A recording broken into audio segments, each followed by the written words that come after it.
Nous allons nous intéresser uniquement aux deux types fondamentaux de contrat de travail, à savoir le contrat à durée indéterminée CDI et le contrat à durée déterminée CDD.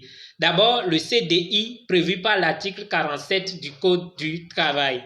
Comme son nom l'indique, il s'agit d'un contrat de travail conclu pour une durée non déterminée entre l'employeur et l'employé.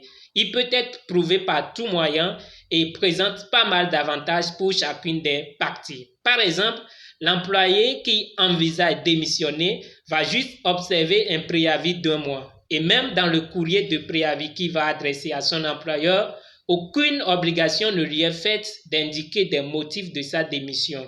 Autre avantage qu'on peut souligner, qui est valable pour tout autre contrat, est qu'en cas de licenciement abusif, l'employeur pourrait être condamné à verser des dommages et intérêts aux salariés ainsi que des indemnités, notamment indemnités de licenciement, indemnités compensatrices de préavis.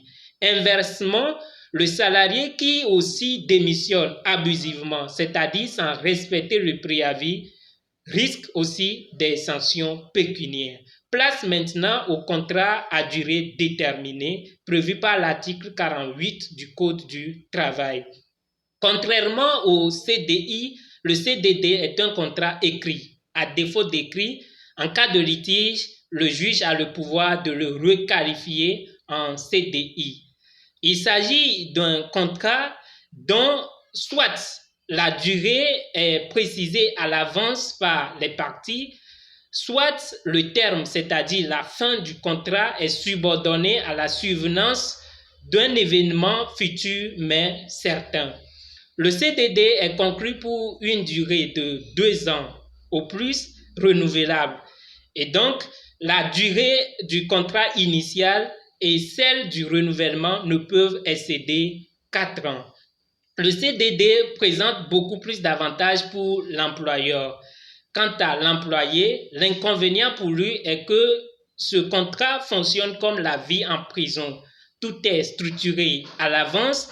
Il peut être licencié pour faute grave ou lourde, mais il ne peut pas démissionner ou mettre fin au contrat si ce n'est pas consentement mutuel constaté par écrit entre son employeur et lui.